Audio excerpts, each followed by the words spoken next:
Well, in the last lecture, we were taking up the description of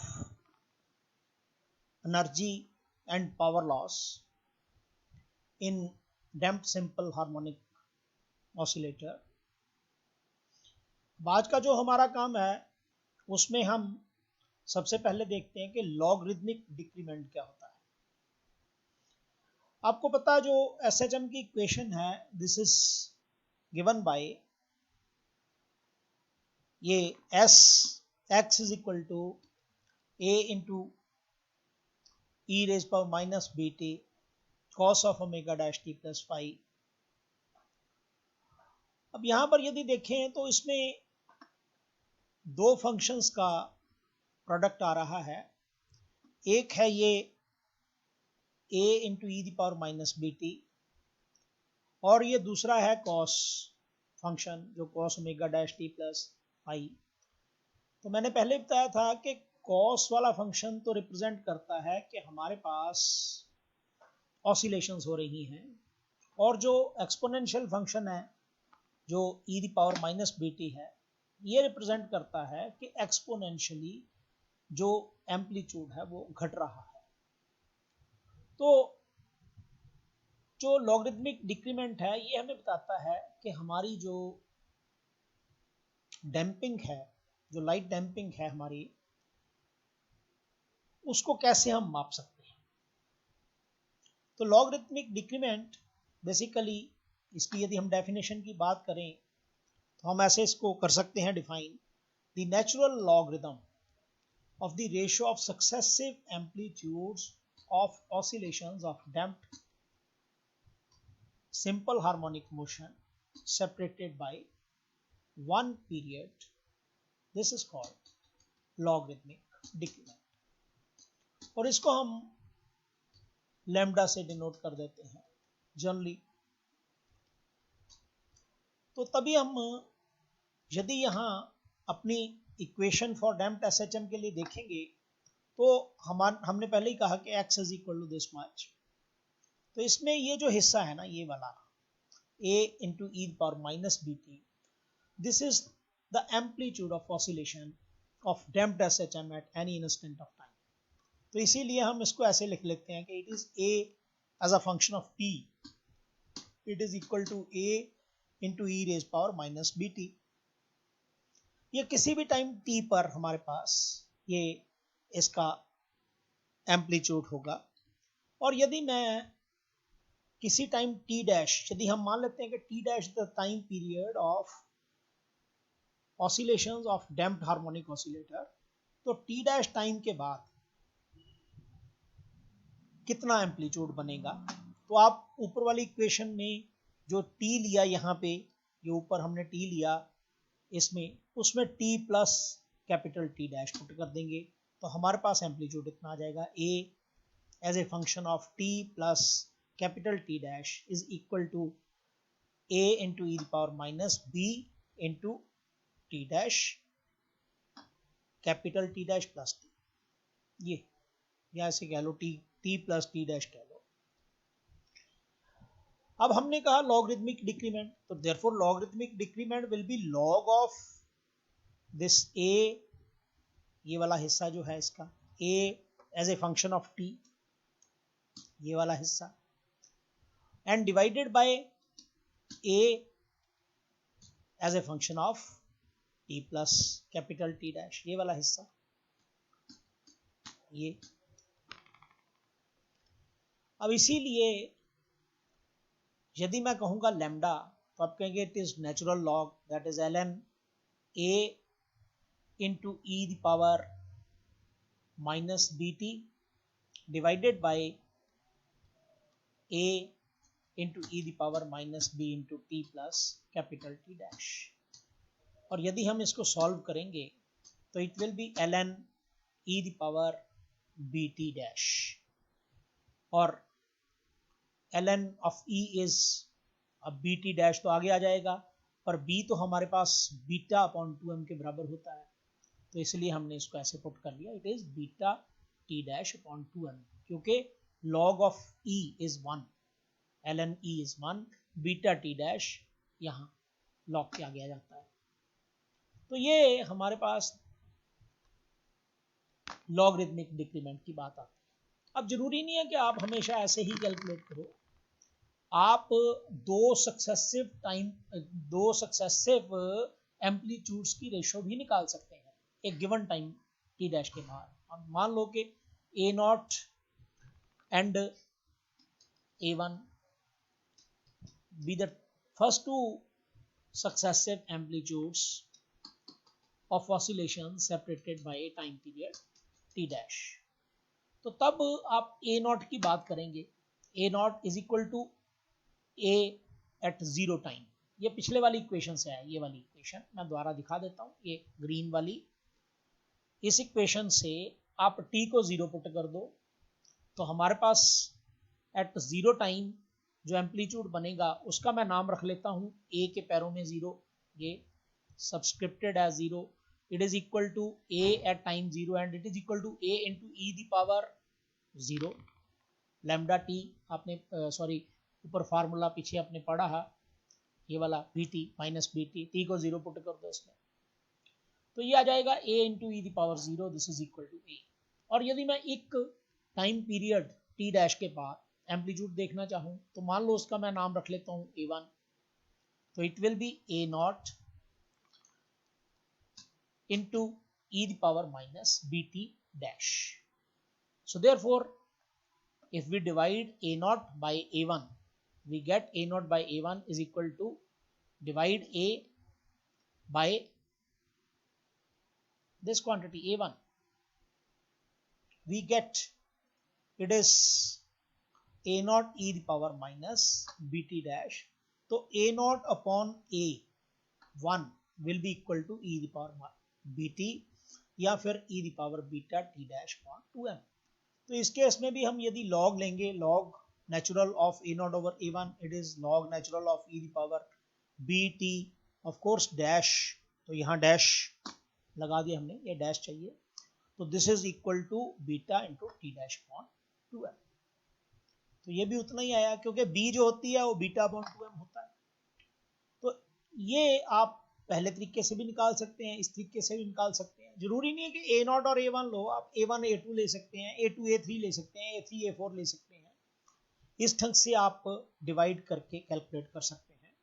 तो ये हम इस चीज को डायग्रामेटिकली भी दिखा सकते हैं, ये हम शो कर रहे हैं, ये डायग्राम है हमारी displacement time graph for lightly damped oscillator with time with first two successive amplitudes a not and a1। तो एक्चुअल में ये इक्वेशन है हमारे पास, ये आप देख रहे हैं X T is equal to A e the power minus beta T upon 2m into cos of omega dash T plus 5। तो स्टार्टिंग जो होती है मैक्सिमम से होती है क्योंकि कोसाइन फंक्शन है, यदि यहाँ साइन फंक्शन होता तो फिर जीरो से स्टार्ट होनी थी। तो कोसाइन फंक्शन के कारण ये स्टार्टिंग यहाँ से हुआ ग्राफ, और ये ग्राफ ऐसे गया और ये देखो ये कम हो गया, यहाँ एम्पलीट्यूड और कम हो गया और आगे और कम हो जाएगा, ऐसे चलता रहेगा।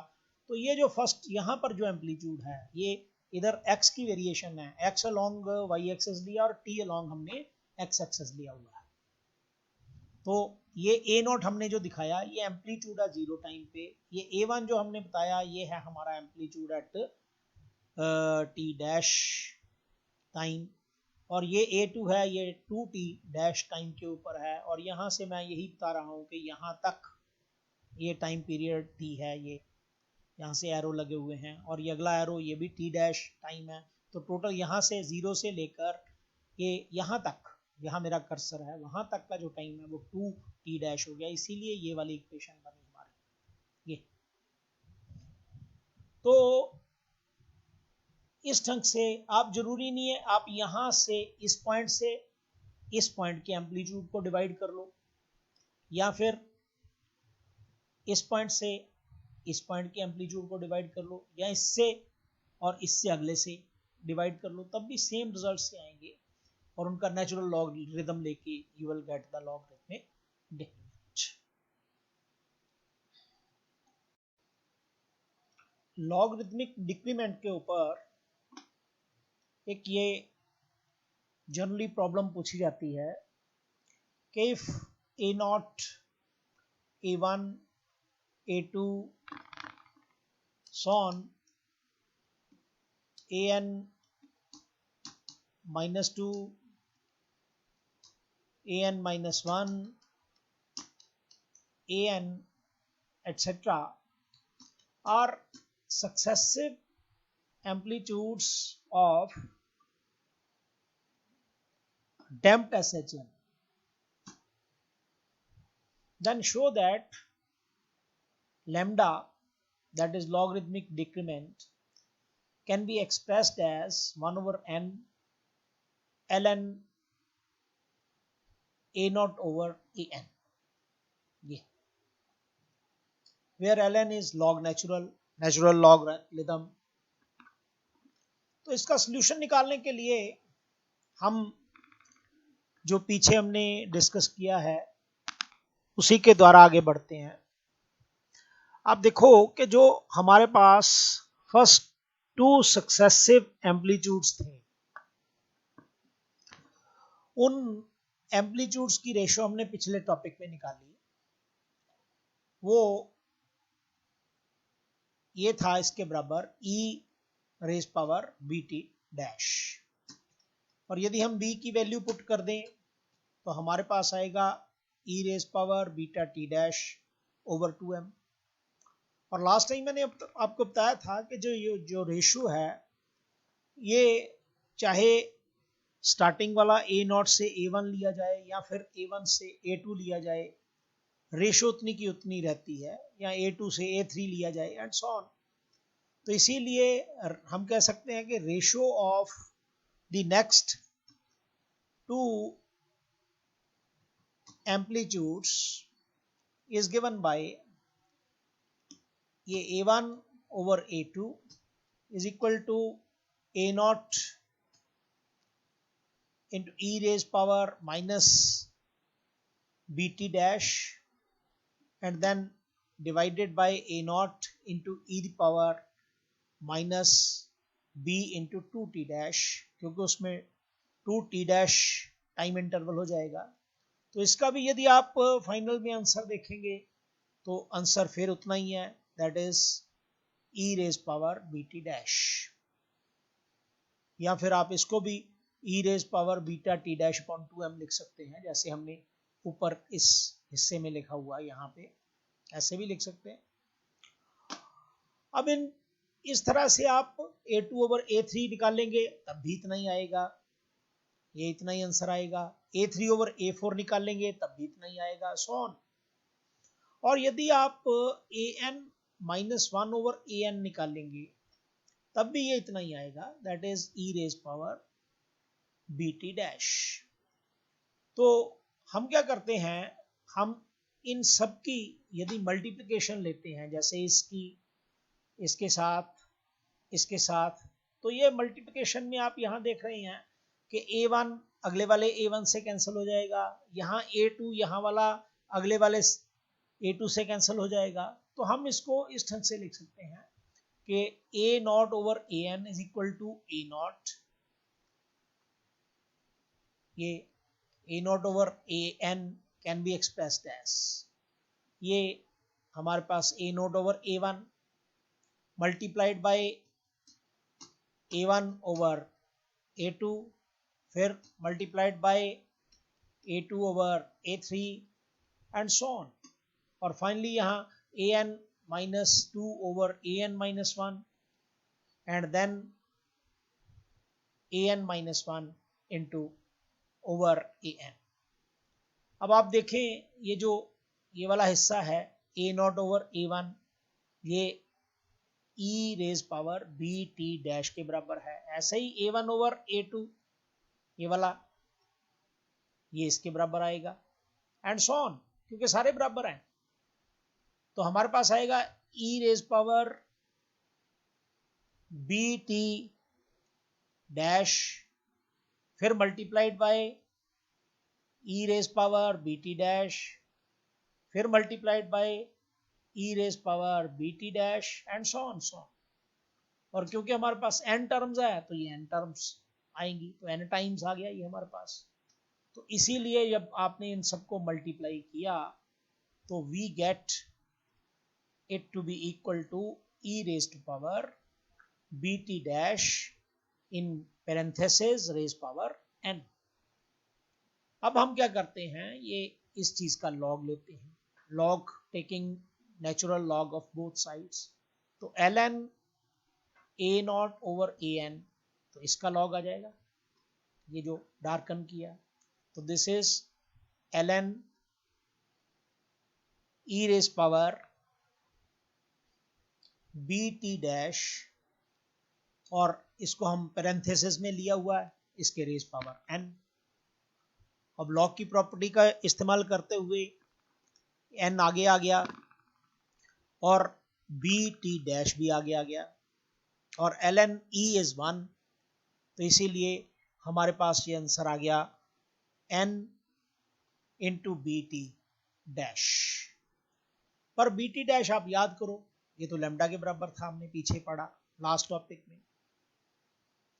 So therefore we can say that ln a naught over an, it is equal to n lambda।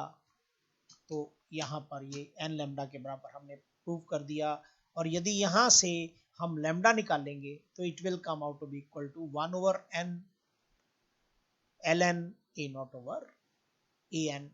और यही हम जो हमारी प्रॉब्लम थी उसमें एक्सप्लेन करना चाहते थे। तो this was a numerical based on logarithmic decrement. अब हम चलते हैं अपने नेक्स्ट टॉपिक पे, and that is average relaxation time. अब एवरेज रिलैक्सेशन टाइम क्या होता है? Average relaxation time is defined as the time during which the amplitude of damped simple harmonic oscillation decreases to 1 over eth of its original value। मतलब किसी भी time t के ऊपर, या बिगनिंग में आप ले लो, बिगनिंग में t स्टार्टिंग में एम्पलीट्यूड कितना है, और उससे कितने टाइम के बाद जो एम्पलीट्यूड है उसकी value 1/e of that amplitude रह जाती है, उसको हम बोलते हैं एवरेज रिलैक्सेशन टाइम, या फिर सिंपली रिलैक्सेशन टाइम। अब याद करो आप कि जो एम्पलीट्यूड होता है, amplitude of damped simple harmonic oscillation, it is given by, ये आप देख रहे हैं, it is given bye at,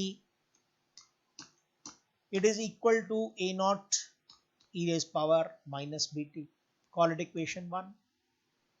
अब मान लो कि tau is average relaxation time, तो यदि मैं एम्पलीट्यूड को tau टाइम के बाद देखना चाहूं, स्टार्टिंग में at एम्पलीट्यूड था जब t टाइम था, अब जब मैं t प्लस tau टाइम पे देखूंगा तो amplitude will be a t plus tau, it is equal to a naught e raised power minus b bracket starts t plus tau bracket closed। ये equation 2 बन गई हमारी। अब हम इक्वेशन 2 को इक्वेशन 1 से डिवाइड करते हैं, तो डिवाइड करने के बाद हमारे पास ये आ गया a small t plus t का फंक्शन, tau का फंक्शन रहता, डिवाइडेड बाय a t का function, it is equal to a naught e raise power minus b into bracket starts t plus tau bracket closed divided by a naught e raise power minus bt। और यदि आप इसको calculate करें तो it comes out to be equal to e raise power minus bt। और जो हमने ये डेफिनेशन की एवरेज रिलैक्सेशन टाइम की, उसके मुताबिक ये जो हमारी थर्ड इक्वेशन का लेफ्ट हैंड साइड है वो तो 1/e के बराबर आना चाहिए। तो इसीलिए हम ये वाली जो चीज है हमारे पास e raise power minus bt, ये हमारे पास 1/e के बराबर आएगी। तो यही हमने अगले स्टेप में किया, but by definition a as a function of t plus tau divided by a at a time t, it is equal to 1 over e। So therefore e raise power minus B t it is equal to 1 over e, क्योंकि हमने पीछे ये इसकी value निकाली हुई है और ये वैल्यू है e raise power minus B tau. तो e raise power minus B tau it is equal to 1 over e, or you can say e raised power minus b tau is equal to e raised power minus 1. So if we solve it out, we get that b tau it is equal to 1. ये या फिर further tau is equal to 1 over b, but you know b is equal to beta upon tm 2m sorry, तो इसीलिए हम इसको ऐसे भी लिख सकते हैं, it is 2m upon beta. So इसका मतलब है कि जो एम्पलीट्यूड है वो 1/e, यदि आप इसको e की वैल्यू याद करो, जो मैथ्स पढ़ते हैं they might be knowing e is equal 2.718 approximately, और उसका यदि रेसिप्रोकल लेंगे 1 ओवर ई निकाल लेंगे तो it comes out to be equal to 0.368। तो इसीलिए हम कहते हैं कि this shows that amplitude drops to 1 over eth और 0.368 of its initial value after the time tau is equal to 1 over b, या फिर it is equal to 2m over beta. So that is what the average relaxation time is there in context to the damped simple harmonic motion. Now we switch over to the topic of quality factor. Quality factor is defined as the number of radians through which a weakly damped system oscillates as its average energy decays to 1 over eth of its original value. Actually जो quality factor होता है इससे हमें पता चलता है कि हमारा जो सिस्टम है वो कितना इफेक्टिव है और कितनी देर तक वो वर्क कर सकता है। तो इसीलिए हम यहाँ पर एंगल की बात करते हैं। तो जब हम कहते हैं कि नंबर ऑफ रेडियंस, तो इसका मतलब हम एंगल निकालना चाहते हैं, टोटल एंगल कवर्ड। तो उसके लिए हमें सबसे पहले तो एनर्जी की ज़रूरत पड़ेगी, और आप याद करो जो हमने एनर्जी है, energy of A weekly damped oscillator, ये हमने निकाली हुई है पहले ही, और ये आप याद करो it is given by E equal to E not into small e raise power minus 2 BT. We call it as equation number 1. But when we talk of 1 over eth value, it means we are taking E as 1 over E of E naught. So therefore we put E equal to 1 over small e into E naught in equation 1. So therefore we get this equation. This is a darkened equation we have got here. ये वाली equation हमारे पास आ गई। और यदि हम इस equation में देखें तो इस इक्वेशन में capital E not cancels on both sides, so therefore we get e raised power minus 1, it is equal to e raised power minus 2 BT, or this implies 2 BT it is equal to 1. और यदि हम यहाँ से time निकालें t, तो t will come out to be equal to 1 over 2b, और आप याद करो कि 2b is equal to beta over m था, तो इसलिए यदि हम रेसिप्रोकल में देखेंगे तो we get time to be equal to small m over beta. We call it as equation number 2. So this equation has been marked as 2. तो इतना टाइम कवर होता है, इसका मतलब इक्वेशन 2 हमें क्या बताती है? इक्वेशन 2 हमें बताती है कि इतने टाइम के बाद ऑसिलेटर की जो एनर्जी है वो उसकी स्टार्टिंग वाली एनर्जी यानी ई नॉट का 1/Eth रह जाएगा। मतलब इतने टाइम के बाद एनर्जी 1/E हो गई स्टार्टिंग में जितनी एनर्जी थी। तो हम इसी से ही आगे एंगल निकालने के लिए बढ़ेंगे। अब आप याद करो कि एंगुलर वेलोसिटी को हम यहाँ पर एंगुलर फ्रीक्वेंसी बोलते हैं सिंपल हार्मोनिक मोशन में। तो angular frequency is equal to angle over time.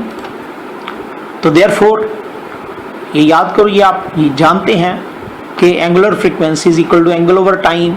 So therefore angle is equal to angular frequency multiplied by time.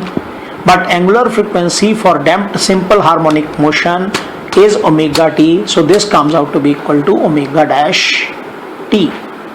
So omega dash is angular frequency, t is time.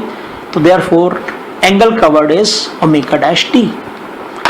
और यदि हम quality factor की बात करें तो ये जो t होगा ये हमारी इक्वेशन 2 के बराबर होगा। ये वाला यानी कि ये हमने पहले निकाला हुआ इक्वेशन 2 में m/बीटा। सो ये t की जब वैल्यू पुट करेंगे ये लास्ट इक्वेशन में इसमें, तो हमारे पास जो एंगल आएगा उसका नाम है क्वालिटी फैक्टर। तो इसीलिए हम इससे आगे बढ़ते हैं। तो यही हमने लिखा कि by definition the angle covered during time interval t is given by equation 2. It is equal to quality factor. So therefore quality factor Q, it is equal to omega dash t, and this is equal to omega dash upon 2b. But since 2b is equal to beta upon m, so therefore we can write it to be equal to Q is equal to omega dash into m over beta. Call it as equation number 3.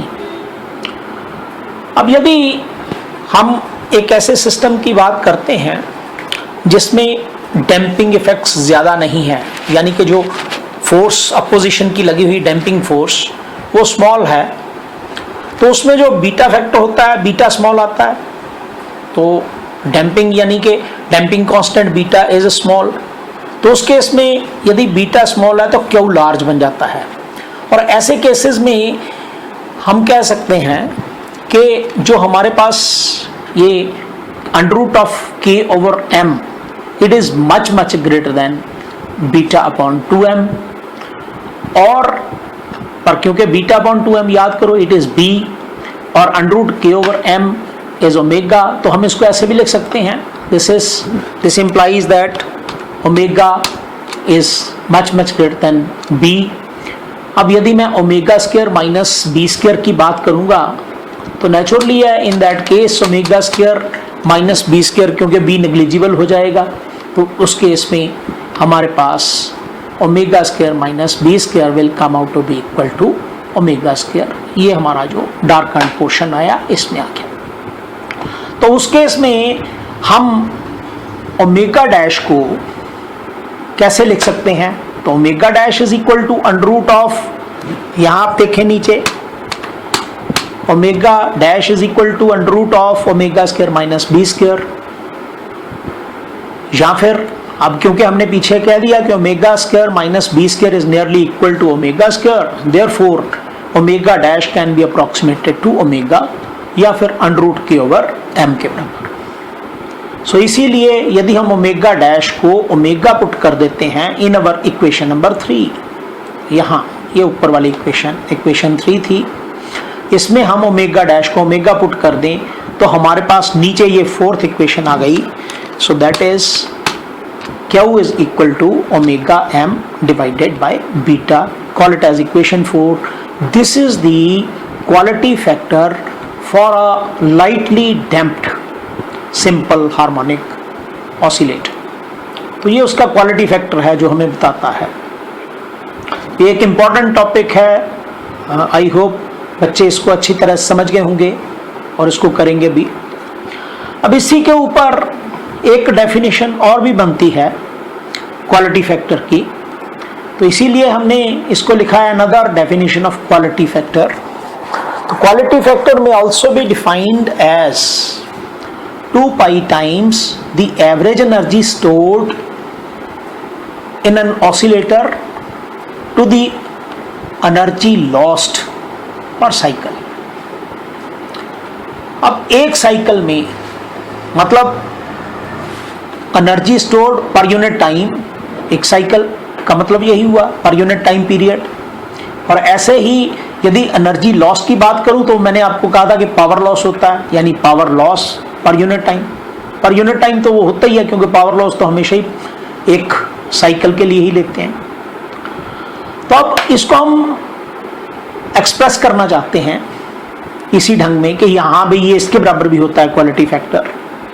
तो आप याद करो कि हमने जो पीछे average value of power और average value of energy की थी, शायद ये सेकंड लेक्चर में की थी आपने, तो उसमें हमने कहा था कि एवरेज पावर, ये हमने स्पेशल ब्रैकेट्स बताई थी आपको, average power it is equal to minus beta upon m into average value of E. तभी हमने ये स्पेशल ब्रैकेट्स में डाली हुई है ई, क्योंकि ये एवरेज वैल्यू है। तब यदि हम यहां से m ओवर b निकालें तो m over b comes out to be equal to minus of average value of E divided by average value of P। Therefore यदि हम क्वालिटी फैक्टर की बात करें for lightly damped simple harmonic oscillations, तो quality factor अभी हम करके हटे हैं, Q is equal to omega m over beta.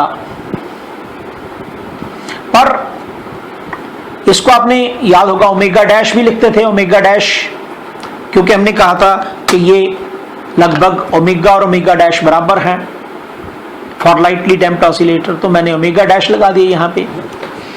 तो उस केस में हम इसको ऐसे लिख सकते हैं, this is minus omega dash multiplied by average value of P divided by average value of P। ये ऊपर से m ओवर बीटा की वैल्यू हमने पुट कर दी हुई है इसमें। तो यहां से हम इसको फर्दर लिखना चाहें तो ओमेगा डैश आप याद करो, omega dash is equal to 2 pi over T dash होता है। तो इसीलिए यहां से Q की वैल्यू हमारे पास आती है, Q is equal to minus 2 pi over T dash into average value of E divided by average value of P। या हम टी डैश को एनर्जी की एवरेज वैल्यू के नीचे लिख लेते हैं ऐसे। तो ये हमने इसके अगले स्टेप में ये लिख लिया कि this is minus 2 pi into average value of E divided by t dash और whole divided by average value of P। अब यदि आप देखें तो average value of E divided by t dash, it is the energy stored in the system per unit time during one cycle। और यदि P की बात करूं तो P जो है हमारा वो है average power lost during one cycle of the damped simple harmonic oscillator. So यहाँ पर जो नेगेटिव साइन है वो सिर्फ इसलिए होता है कि भाई एनर्जी घट रही है, एनर्जी डिक्रीज हो रही है, तब करके हम ये आगे नेगेटिव साइन ले रहे हैं। तो यदि हम इस नेगेटिव को छोड़ के बात करें तो हम सिंपली ऐसे लिख सकते हैं कि therefore Q is equal to, ये लास्ट में हमने जो लाइन लिखी, Q is equal to 2 pi multiplied by average energy stored in the system in one cycle divided by average energy lost in one cycle. तो ये एक और definition है क्वालिटी फैक्टर की, and it is generally asked in the examination. इसके आगे एक problem इसी के ऊपर बार बार पूछते हैं एग्जाम्स में, ये कॉमन प्रॉब्लम है, कई बार पेपर में आ चुकी है। तो ये प्रॉब्लम है, show that the fractional change in the resonance frequency of a damped harmonic oscillator is 1/8 Q square, where Q is the quality factor. तो ये एक क्वेश्चन पेपर में आता है, तो इसका हम सोल्यूशन करते हैं। तो सोल्यूशन करने के लिए आप याद करो कि जो resonant frequency of damped simple harmonic oscillator है, it is given by omega dash is equal to square root of omega square minus B square. ये हमने ये डार्कन कर दिया इसको। यदि हम इसके दोनों और स्क्वायर करते हैं, स्क्वायरिंग बोथ साइड्स, तो व्हाट डू वी गेट? तो हमारे पास ये चीज आती है omega dash square, it is equal to omega square minus B square. Now divide both sides of this equation by omega square, तो we get this term, that is omega dash square over omega square is equal to 1 minus b square over omega square। पर यदि आप याद करें कि जो Q value होती है, Q वैल्यू हम पहले कर चुके हैं। Q it is equal to, for lightly damped oscillator it is omega m over beta, और आपको पता ही है बीटा ओवर m 2b के बराबर होता है। हम पीछे से बार बार इसको आगे लेकर आ रहे हैं, तो इसीलिए हमने m अपॉन बीटा को 1/2b लिख दिया। तो हमारे पास Q बन गया, Q is equal to omega m over beta and this is equal to omega divided by 2b। तो ये हमारा क्वालिटी फैक्टर आ गया। अब यदि यहां से हम b अपॉन ओमेगा की वैल्यू निकालें, तो ये 1/2Q आता है। ये आप देख सकते हैं कि b upon omega it is equal to 1/2Q। तो हम क्या करते हैं, ये वाली वैल्यू b अपॉन ओमेगा की हम यूज करते हैं यहां इस इक्वेशन में, ये वाली इक्वेशन में।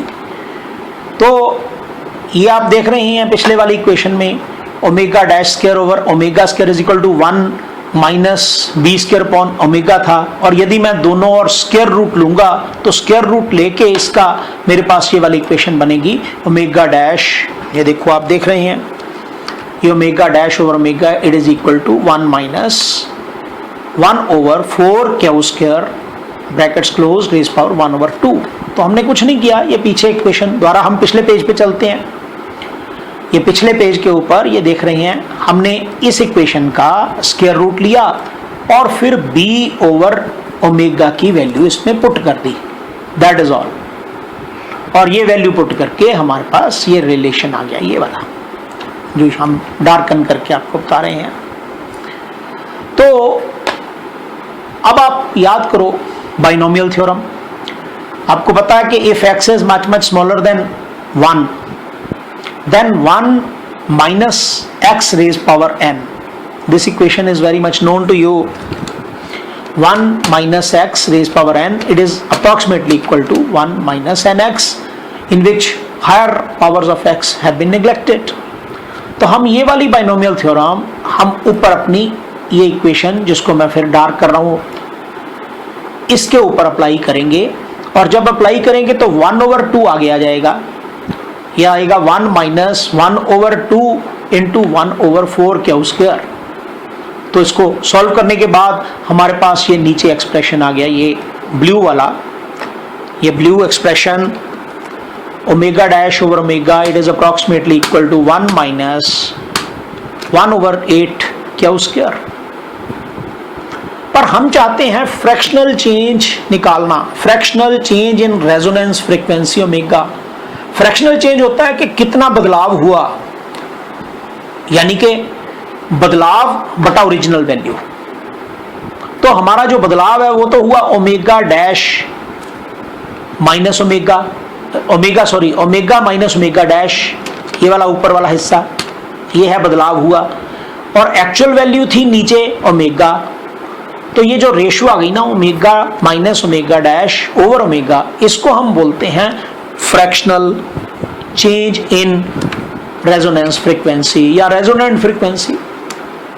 और यदि हम इसको फर्दर सॉल्व करेंगे तो ये आएगा 1 minus omega dash over omega, पर ओमेगा डैश ओवर ओमेगा हमने ये ऊपर निकाला है, ये नीले ब्लू कलर में आप देख रहे हैं ये वाला, ये एक्सप्रेशन निकाला, तो हमने ओमेगा डैश ओवर ओमेगा की ये वैल्यू नीचे पुट कर दी, तो हमारे पास ये बराबर आ गया, this is 1 minus bracket starts 1 minus 1 over 8 Q square bracket closed, और यदि हम इसको सॉल्व करेंगे तो we will get it to be equal to 1 over 8 Q square, और यही हमारा एम था, यही हमें उसने अपने क्वेश्चन में पूछा था जो हम बताना चाहते थे। तो I hope you will be able to do these problems and you will be learning by heart. So we'll be starting the next lecture next time when we meet. Thank you.